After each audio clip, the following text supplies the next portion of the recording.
안녕하십니까. 기상예닥연구소 박영식입니다. 이번 시간에는 제가 여태까지 조선시대의 차 생산 부분을 굉장히 강조를 많이 했고, 그것도 국가 차원의 제도적으로 생산된 공납차 부분을 여러 각도에서 설명을 많이 해드렸습니다. 워낙 그 부분이 아직까지 학문적으로 연구가 되지 않았기 때문에 아직까지도 이러한 내용이 있었다, 이런 사실이 있었다는 사실에 대한 홍보가 많이 필요한 부분이기도 하기 때문에 요즘은 기회만 있으면은 조선시대 공납차 생산이 이만큼 많이 되었다라고 이야기를 제가 자주 좀 하는 편인데요. 이렇게 이야기를 하다 보니까 자, 조선시대 공납차 생산된 거는 이제 사실인데, 여러 가지 문헌이 있으니까 부정할 수 없는 사실인데, 그렇다고 민간인 차 문화 쪽에까지 지나치게 침체되지 않고 그대로 유지 개선되어 왔다라는 이야기를 할 수 없지 않느냐는 이야기를 많이 합니다. 사실 그렇게 생각할 수가 있겠죠. 왜 그러나 하면은 우리나라의 조선시대 차 문화에 관해 가지고 사실은 아주 말단 후기 이전에는 사실 연구된 부분들이 상당히 적고, 전에도 말씀드렸다시피 부정적인 선입견을 많이 가지고 있기 때문에 쉽게 어떻다고 이야기되면은 믿으려고 하지 않는 그런 현상들이 조금은 있습니다. 사실은 지금도 조선시대는 차문화가 전혀 없었다라고 이야기하는 사람들 가끔 봅니다. 그래서 이번 시간에는 제가 민간인 부분 쪽에 차 문화들이 어땠을까라고 유추하고 실증할 수 있는 이런 사료들을 가지고 모아서 이야기를 한번 해볼까 합니다. 우리나라는 차문화의 발전은 대체로 보면 삼국사기 기록부터 시작하죠. 삼국사기 여러 가지 기록들이 많이 나옵니다. 아마 한두 가지가 아니고 풍부하게 나옵니다. 그래서 차문화가 차하고 관련된 여러 가지 민간의 문화나 국가의 제도나 국가적인 여러 일들이 많이 있어 왔다는 거 다 이해를 하고, 더구나 고려시대에 와가지고는 차 문화의 번성으로 인한 도자기 문화라든가 여러 가지 차점 부분들까지도, 그리고 중국하고 연계된 여러 가지 아주 중국 차의 유익 같은 것, 차를 그런 고급 차를 즐겼던 사례들, 이런 부분들로 인해 가지고 고려 시대가 우리나라 차 문화의 최전성기라고 이야기를 합니다. 거기 돼 가지고 누구도 부인을 할 수 없을 겁니다. 그런데 조선 시대에 넘어오면서 제일 첫 번째 난관이 뭐였나 하면은 숭유업불 정치 이념의 변화입니다. 고려 시대에 불교 우선 정치 이념이 있어 너무나 많은 문제들이 발생되었기 때문에 그렇겠죠, 그죠? 그래서 자연스럽게 정권이 교체되고 다시 조선이 개국이 되면서 억불 숭유 정책으로 전환되면서, 여기에서 지금 불교하고 차문화하고 연관된 다양한 부분들 때문에 오히려 불교가 억불되면서 차문화는 더 쇠퇴하지 않았나 이렇게 생각합니다. 하는데 실제 아시는 분들은 아시겠죠. 유교 문화 속에도 차문화가 같이 접목되어 있는 부분들이 굉장히 많습니다. 주자가 성리학을 만들 때 거기에는 여러 가지 재래의식에 공자의 유교에다가 차 문화를 접목한 부분들이 굉장히 많습니다. 그래서 숭유억불이었더라도 차 문화는 유교를 중심으로 되어 왔고, 그렇다 해가지고 불교가 완전히 없어진 건 아닙니다. 굉장히 조선 초기까지만 해도 불교가 흥행하였습니다. 그래서 불교와 관련된 차 문화도 면면이 이어왔다고 이렇게 보여지고, 우리가 그렇게 정도는 되었을 거라고 상상하지만 실제적으로 그 분들이, 그죠, 차 문화를 향유했던 유불 지식인들이 남겼던 문집이라든가 여러 가지 글 속에는 차하고 관련된 부분들이 굉장히 많습니다. 그래서 흔히 이렇게 이야기하면 어떤 분들은 차 문화가 대중화되려면 어느 누구든지, 전 국민 누구든지 빠짐없이 다 좋아야 대중화라고 이야기할 수 있는 것이 아니냐라고 이야기하시는 분도 있는데, 저는 그렇게 생각하지 않습니다. 사실도 그렇지도 않고요. 문화라는 것은 그 문화를 즐기는 특정 부류라든가 특정 범위의 사람들이 있습니다. 내가 노래를 좋아하지 않는데 노래 문화를 즐길 수는 없지 않습니까? 그래서 차는 차 문화를 즐기는 부류들이 대체로 조선 시대에는, 뭐 고려 때도 마찬가지입니다. 유교 쪽, 불교 쪽의 지식민들이 중심이 많이 되었습니다. 그리고 그 차가 국가 운영에 꾸준하게 고려든 조선시대 많이 활용되었다는 이런 부분들로 인해 가지고 차문화는 끊어지지 않고 특정 선호하는 그런 계층을 통해 가지고 면면이 이어왔다라는 관점에서 차문화에 대한 개성 부분을 이해하셔야 됩니다.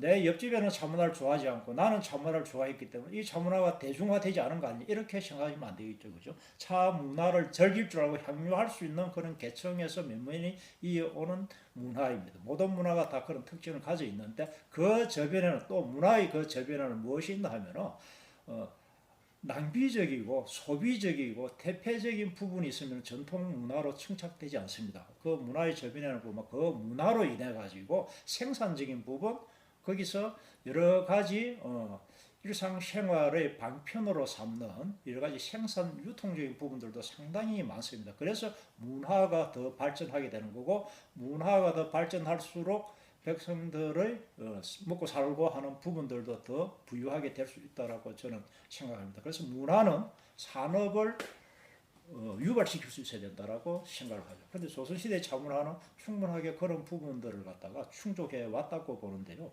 자, 이런 부분들을 좀 더 실정적으로 여러분들에게 이야기할 필요성이 있겠죠. 그죠? 그래서 여러 가지 시문들이 굉장히 많습니다. 조선시대에도 민멸되고 쇠퇴하였다 하지만 지금 우리 한국사 데이터베이스 올라있는 그 문집 총관에는요, 차 시만 해도 2,000개가 넘습니다. 그래서 상당한 기록들이 있다고 봐야 되겠죠. 그죠? 그리고 우리가 시중에 나와 있는 차 시집이라든가 이런 책자들을 보면은요, 조선시대 유불 시식인들이 남긴 차시들이 한 책 가득입니다.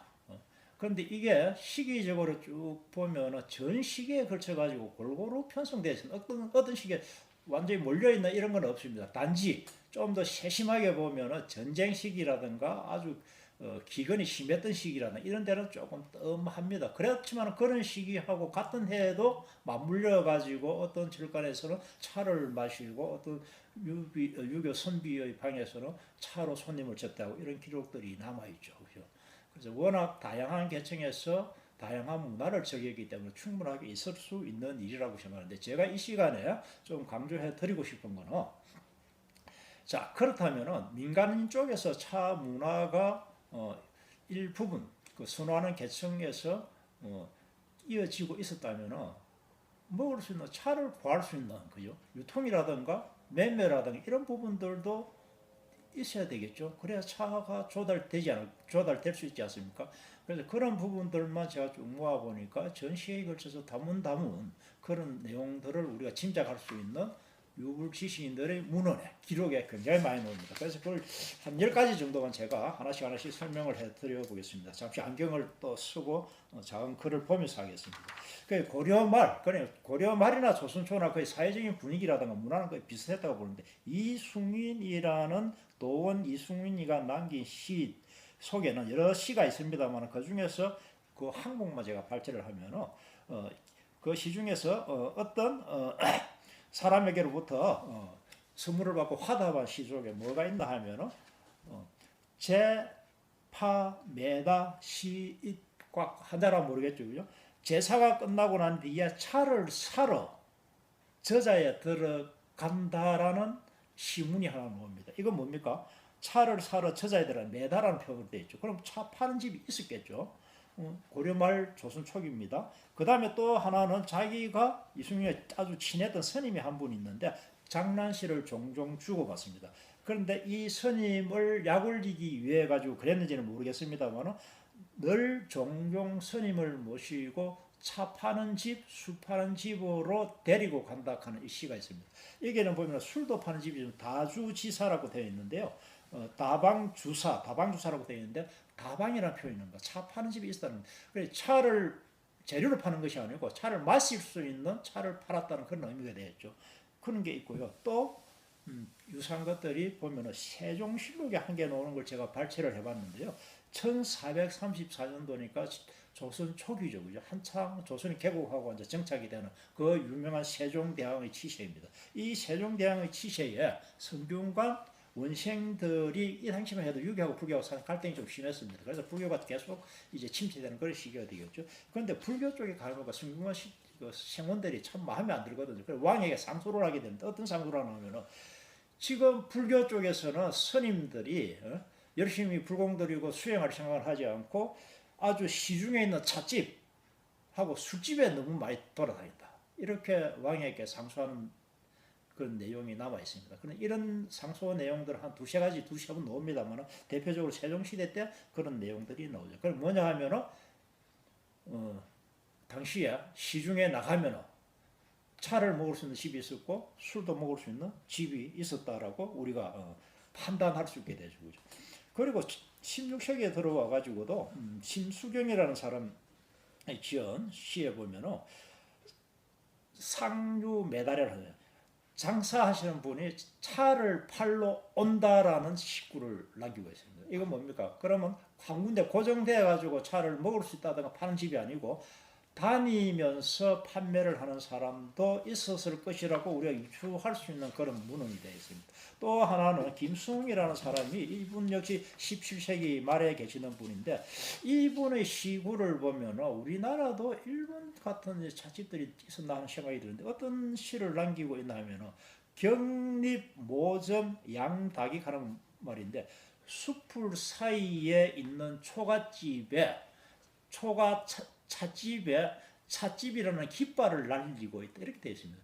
그 숲풀 사이 같으면 어떤 구간 사이겠죠. 그죠? 그런 초가의 찻집이 있는데 그 찻집에는 차 판다는 깃발이 나부끼고 있다. 이런 겁니다. 이때가 17세기 말이죠. 조선 중기쯤입니다. 이걸 보면은 이분이 일본 가서 쓴 것도 아니고 우리나라에서 앉아가지고 주변의 경험을 가지고 시를 썼기 때문에 그 당시에는 초가집 차 파는 집에 차를 판다는 깃발도 있었을 가능성이 있다. 라고 우리는 충분하게 그거 할 수 있겠죠. 그죠? 그러고 우리가 좀 벼슬을 크게 한 남유용 같은 분은 17세기 중반입니다. 남유용 같은 분은 이분도 자기가 곡식을 가지고 시장에 가서 차를 사러 간다. 어떤 시구의 중간에 그렇게 나옵니다. 그게 다 시가 있었다는 거죠. 여기는 차를 사러 간다 하는 것은 무슨 말이냐면 차를 마시러 가는 장소가 아니고 차 자체를 파는 집에 차를 사러 간다는 그런 그 소리 이해가 됩니다. 그 외에 또 조선 후기에 들어와가지고 18세기 중반쯤 되는데 여기에도 보면은 시 중에 하나에 늦은 봄인데 차를 파는 행상이 다니고 있었다는 거예요. 차를 파는 행상이 있어가지고 차를 팔러 왔다. 이렇게 글을 남기고 있습니다. 지유 행상 내매다. 차를 팔러 오는 근데 이걸 남겼는데 왜 시에 들어간다 하면은 친구들이랑 앉아 노는데 갑자기 옆에 있는 닭이 푸둑 날아가 담을 넘어가고 개가 앞에 있는 구멍을 보고 막 짖어댑니다. 그래서 왜 그런가 하고 보니까 차 파는 상인이 집에 왔더라는 낯선 사람이 오니까 닭과 개가 이렇게 난리를 치더라 하는 그 이야기를 시로 남겼는데 그러면 차를 팔러 집에 들어왔다는 거게 되죠. 그죠? 그리고 또 여러분은 잘 아는 신이라는 분 많이 알죠. 조선 후기에 차 중흥에도 많이 기여하신 분인데 19세기 중반입니다. 이분도 역시 새벽에 일찍 일어나가지고 차 파는 거리에 갔다. 차 파는 거리에 나갔다 하는 그런 이야기죠. 그러면 이 1400년대부터 해가 1600년대, 1700년대, 그죠? 1800년대까지 꾸준히 보면 차를 살 수 있었다. 차 파는 사람이 다녔다 하는 이야기들이 끊이지 않습니다. 그리고 또 최근 19세기 초 1800년대부터 대원군의 세국 정치가 어느 정도 완화되고 끝나면서 외국인들이 우리나라에 많이 오게 되죠. 그죠? 외국과 통상 수호 조약도 맺고 미국, 프랑스, 일본 이런 식으로 많이 맺게 되는데 이때 남긴 외국인들이 본 1800년대 초기의 조선 정치 풍물에 보면은 찻집들이 있더라는 얘기. 찻값이 얼마더라. 그 19세기 초, 그 19세기 말에 있어가지고는 우리가 흔히 지금 많이 인용되고 있습니다. 여러분 차문화 결혼서에 많이 인용되고 있는 독일인 의사의 기록 시중에 찻집이 많았고 한 잔에 육전하더라 하는 이야기는 우리가 차문화 결혼을 배우신 분들은 한 번씩 다 읽었을 겁니다.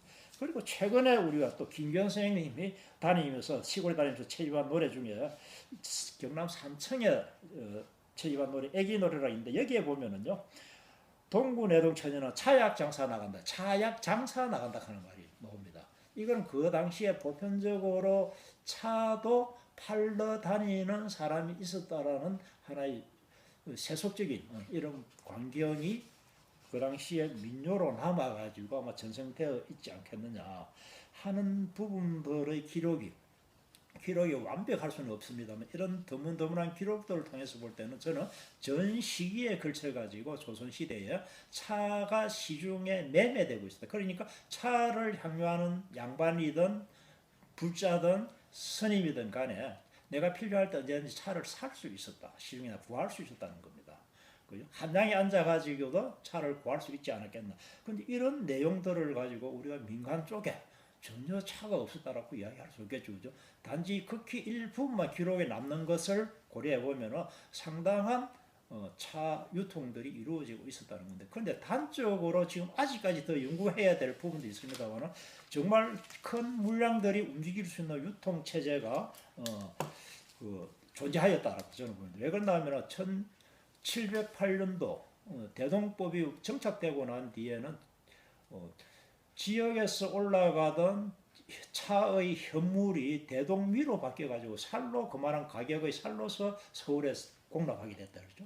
그러면 공납받은 암문에서는 특히 호조 같은 데서는 차를 국가 소유에 쓰기 위해 가지고 이 살을 가지고 차로 바꿔야 되는 그런 필요성이 있겠죠. 그래서 이 당시에 차뿐만 아니고 모든 물자가 다 그랬습니다. 그래서 이때의 물자를 환산해 가지고 필요한 현물을 받기 위해 가지고는 서울의 각 암문마다 공물 주인이란 직체가 생깁니다. 직제가 민간인에게 돈을 주고 돈에 살을 줍니다. 대동미를 주고 그 대동미를 가지고 필요한 여태까지 현물로 받은 특산물을 구입해 가지고 납품하도록 하는 제도가 생기죠. 그런 내용 중에 일부가 공물정안 18, 19세기 초기에 공물정안이라는 국가 책자 관찰 책자가 하나 만들어지는데 이 책자에 보면은요 다공하는 말입니다. 다공. 자연적으로 납품업자 그 당시 용어로 공물 주인이라 그랬으면 납품업자가 있으면 납품업자 개인의 명단이 있을 것 아닙니까, 그죠? 사람 이름이 나오게 되죠. 그래서 그 납품업자들에게 얻은 분야의 물건을 맡기고 납품하여라. 그러면은 그만한 대가를 줄 것이다. 이렇게 하는데 차 부분은 다공이라 하는 말입니다. 차공, 그죠? 차다자 받칠 공자, 그죠? 공자 다공을 맡은 공물 주인 6명이 나옵니다. 이 6명이 호남 지역, 영남 지역, 그다음에 호서 지역의 지역별 물량 조달 책임을 부여를 하고 대동미로 그에 대한 대가를 지급했다는 이런 양이 나옵니다. 그 대동미의 지급 양이 기록되는 이걸 석수제차라고 그러죠. 대동미는 몇 석을 따지게 되면 몇 석을 줬다는 숫자를 모아가지고 차례대로 만들어 기록한 책이라 해서 석수제차의 내용이 나오는데 이거를 봤을 때 이 사람들이 대동미를 정부에서 받아가지고 차를 납공하기 위해 가지고 차를 구해야 될 거 아닙니까? 서울에서 구했는지 안 그러면 차산지 지역으로 가서 구했는지 안 그러면은 자기가 아는 차산지 생산 농가에도 주문 생산했는데 이 부분에 대한 기록은 지금 전혀 없습니다. 아마 앞으로 연구가 되어 가면은 나오겠죠. 이런 걸 보더라도 당시에 시중에는 상당히 차가 유통되었을 것으로 보이고 대동법이 시행되고 난 뒤에는 이렇게 국가에 납공하기 위한 개인이 납공하기 위한 대단히 차 상인들도 아마 유통에 종사하였지 않겠나 싶고 심지어는 어떤 다른 자료에는 보면은 국가에 납공하는 곡물 주인들에게는 시중가의 3배 정도 물가를 쳐줬다는 이런 기록도 있는데 그런데 그 3배 정도를 쳐주고 난 뒤에 거기다 정당화시킵니다. 이런 곡물 주인을 통해 가지고 기타 국가 여러 가지 잡물을 맡긴다든가 또 다른 물건들을 곡물 주인한테 구할 수 있다든가 해서 그 정도 줘야지 곡물 주인들을 국가에 이렇게 움직일 수 있다면 이런 논리적인 정당화도 나오는 그런 실정입니다. 그래서 제가 이번 시간에 말씀드리고 싶은 거는 이런 시중의 차 유통하고 관련된 부분이 조선시대에 많았다. 굉장히 많았지만 너무너무 아직 연구가 되어 있지 않기 때문에 쉽게 여러분들이 없었다라고 이야기할 수 있는 것은 절대 아니다. 그렇다면 국가에서 생산하고 사용한 국가 제도적으로 생산된 차의 물량들이 구체적으로 나오고 이런 시중에 매매했던 기록들이 민간 기록들을 통해 가지고도 많이 나옵니다. 이것뿐만 아니고 사실 더 따지고 들어가면 유물 지식인들이 남긴 자시는 엄청 많겠죠, 그죠? 이 자시까지 다 감안한다면 조선 시대는 저는 오히려 고려 때보다도 더 많은 글들이 남아있기 때문에 고려 때보다도 더 많은 차문화가 이루어지고 또 나아가 가지고 우리가 살아가다 보면 전쟁이 일어난다, 기근이 생긴다, 침체기가 있겠죠. 그 침체기 상관없이 침체기를 다소 피해가면서도 침체기가 회복됐을 때는 다시 차문화가 계속 부흥되고 전성되어 왔다라고 저는 말씀드리고 싶습니다. 예, 이상 여기서 마치겠습니다. 예, 감사합니다.